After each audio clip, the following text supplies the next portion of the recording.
Good morning, and it's good to see so many people here today. I was told last week that financial services skills is having a moment. And that was a judgment of a senior people leader in our sector. She said, "Did you and Claire know when you launched the commission 4 years ago that this moment would arrive?" Now, I have to say I was a bit slow and perhaps a little modest to say, of course, I knew it was going to happen. But when I asked her to unpack what she meant by a moment, she said, and we've heard it actually woven through these sessions today, that skills are central to questions about organisations and their future. Central to questions about organisational design, business strategy, tech enablement. And I think she is right. We are having a moment, but I think she's only partially right, though. We are seeing a set of global changes, mega trends, that have driven the creation of this moment. And yes, it was inevitable. We said so 4 years ago. But I do think it's more than just a moment. This is not a passing phase. It speaks, I think, to how skills have become centre stage for our industry as we are shaped by those mega trends. These trends are shaping a sector that is already heavily dependent on highly skilled people to give it an edge. 7 in 10 of the million jobs in financial services are at a managerial and professional level. That's compared to only 5 in 10 in the economy as a whole. By 2035, we expect the proportion of higher skilled roles to increase to 8 in 10. So that means we're going to have to find across the sector another 100,000 people to fill those roles over a decade. Add to that the number of people who will leave the sector because of retirement and attrition. So whilst we see our members making progress in addressing skills needs by offering more non-mandatory learning hours, better skills forecasting, that momentum needs to gather pace because these mega trends are impacting our businesses and our people. I just want to highlight 4 of those mega trends: workforce demographics, changing customer needs, technology, and yes, I will mention AI, and global uncertainty. Let me talk about workforce demographics first. We think about the headline demographics of society that are well known to us. We know we have a shrinking workforce and an aging society. But against that context, we expect the financial services workforce to remain broadly static in number over the course of the next decade. That means we'll be recruiting from a smaller pool of people when we know the competition for skills from other sectors is intensifying. And that recruitment challenge we face is exacerbated by this sector's poor demographics. Our data shows that the proportion of women employed in financial services has dropped from about 50% in 2004 to 43% in 2022. Now that's a consequence of fewer medium and low skilled roles. But also, if we look at the proportion of women in higher skilled roles, that hasn't changed in nearly 20 years. As I mentioned earlier, we're going to have to find an extra 100,000 people for higher skilled roles by 2035 as the skills needs in our sector changes. But we'll lose over 250,000 people to retirement and attrition. So we're looking to recruit effectively 35% of the workforce again by 2035. So what does that mean for our people and skills? It puts a higher premium on retention rather than hoping we can recruit our way out of trouble. But it's also a clear call to action about a skills-based approach to our people. How do we equip them with the skills of the future? Let's look at changing customer needs. Let me give you 3 examples of changes I can see that's going on in the sector at the moment.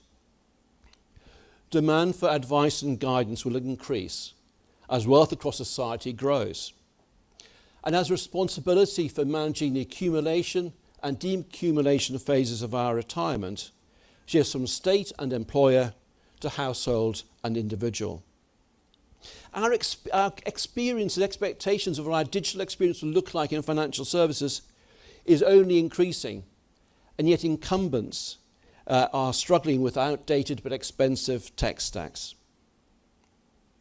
And our customers are becoming much more values-driven in their approach to business. They want to ask questions about can they trust us, about our purpose, and about how we comply with ESG. Those changing demands, I think, point to a real opportunity and a real challenge for us to move away from separate silos of tech teams or customer relations or deep industry knowledge into a space where our most successful people combine all three so we can understand and deliver what customers want. Now, technology change isn't new in our sector, but I think the shift from AI is machine learning to Gen AI and large language models will have a seismic effect in our sector. And it may feel like minor tremors at the moment, but as each of us tries ChatGPT or Gemini, we can start to see the opportunities and challenges this creates. Now, whereas earlier tech change reduced the number of jobs with low and medium skills, such is the power of this emerging technology that highly skilled roles are at risk now.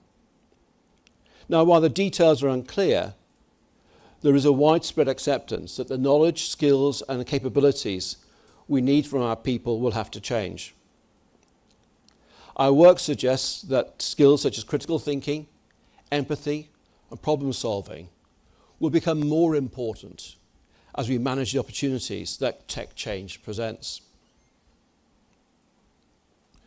We're also living in an increasingly challenging world. The post-Cold War unipolar world has broken down. The new multipolar reality means that we see increased tension and conflict across the world. So how does that affect financial services? If I'm asked to visualize a supply chain, I think about when I walk along the River Hamble near where I live and look at Southampton Water and I see container ships delivering cars, delivering Christmas presents. But I think about our sector. I think about the data centers, the help desks, the outsourced facilities across the world that make sure that 24 hours a day, 7 days a week, 365 days a year, or 366 this year, that availability of our products and services depends upon those global supply chains. The global uncertainty that we are seeing undermines the resilience of that model. So if we are to onshore, nearshore, or friendshore, how do we think about the skills we will need in that increasingly uncertain world? So perhaps given these four megatrends, it's not surprising that financial services is having a moment. But that moment needs to turn into a decade of activity if we are to continue to meet the needs of businesses and households in the UK, and if the UK is to remain globally competitive and the world's preeminent financial services centre. So what does that decade of activity look like? I think there are three things that we need to do. Firstly, boards and excos need to make skills a core part of business planning. The only way firms will be able to meet the demand for skills is to look at the skills dimension of every decision. If your strategy as a business is to deepen customer relations by providing more holistic solutions, what tech, people, and industry knowledge will you need to deliver that business imperative? Where do the skills challenge sit on our risk register? But at the moment, I feel that too often, the skills consequences of business decisions feel like an afterthought in boardroom conversations. Secondly, I think businesses need data on their people to understand what skills we possess in our organisation and what we need for the future. And when I talked to members about this, and it came out really strongly actually in the conversation with Rena and Sharon earlier. Remember that conversation? You know, we need more coding skills, but actually those coding skills might not sit in our IT departments.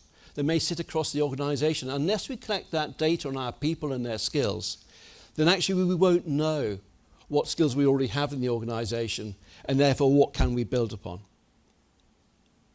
The third point is this: armed with that data, firms can plot a path to meeting their future skills needs of their organisations. We can start to provide direction and support to people to upskill and reskill to maintain their employability as jobs change. But we can also use this data to think about how we can change the demographics of our organisation. How would an attractive reskilling package encourage people to work for longer? How do we address the gender balance in tech roles over a decade? We need to start to answer these big demographic questions now. So yes, it does feel like skills is having a moment. But my contention is this is not a passing phase. Instead, it is an inflection point, a moment of change where businesses realise to survive that they need to put skills at the heart of what they do.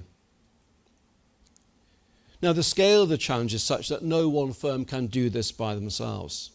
No one can act in isolation and be successful. That's why there is a need for collective and collaborative effort, nationally, regionally, and locally. And at the Financial Services Skills Commission, we have sought over the last 4 years to foster that effort. And we see in our work the real fruits of that starting to materialise. We've already heard the way in which people are using things like a future skills framework. We heard about, from the FCA, how our inclusion measurement guide helps firms think about not just the diversity of their workforce, but how we make people feel belonging. So we are starting to see the fruits of that work. But I do think there's much more for all of us to do, wherever we are in the industry, wherever we are in that journey towards being a skills-based organisation, but also to recognise that if we don't adapt to these changes, if we don't adapt to these megatrends, we'll not be the success that we are today. Thank you very much.